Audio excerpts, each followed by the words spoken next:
L'Ustrea ha presentato il dottor Sebastiano Marchi, primo medico di famiglia che prenderà servizio in Laguna dopo essere stato assunto attraverso la recente campagna di reclutamento internazionale per i professionisti della medicina generale. La difficoltà al pensionamento di un medico di medicina generale è quella di trovare un sostituto. Comune e ULSS stanno lavorando da alcuni anni ormai per fare in modo che questa transizione a Venezia non sia difficile come purtroppo in alcuni casi è stata. E quindi grazie alla collaborazione tra Comune e ULSS abbiamo individuato delle soluzioni anche logistiche in grado di ospitare ambulatori fino a che il medico non si ambienta e raggiunge il numero di pazienti tale da garantirgli una sostenibilità economica, e tutta una serie di altri tipi di collaborazione logistica, pratica, anche di consigli per fare in modo che un medico che viene da fuori, che non conosce Venezia e quindi possa avere questo timore rispetto a questa particolarità, in qualche modo possa entrare in confidenza con la città, essere guidato nel mettere radici e iniziare qui l'attività. Per incentivare la candidatura di nuovi medici a Venezia, infatti,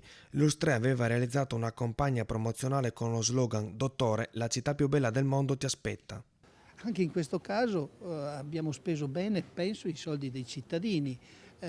Sì, abbiamo speso qualcosa per fare questa campagna pubblicitaria, però da questa sono arrivate tantissime disponibilità. Abbiamo scelto e messo in graduatoria 16 candidati e il primo oggi prende servizio. Il caso ha voluto che fosse proprio un giovane veneziano ad aprire quella che è questa nuova evoluzione dell'assistenza per la medicina generale a Venezia.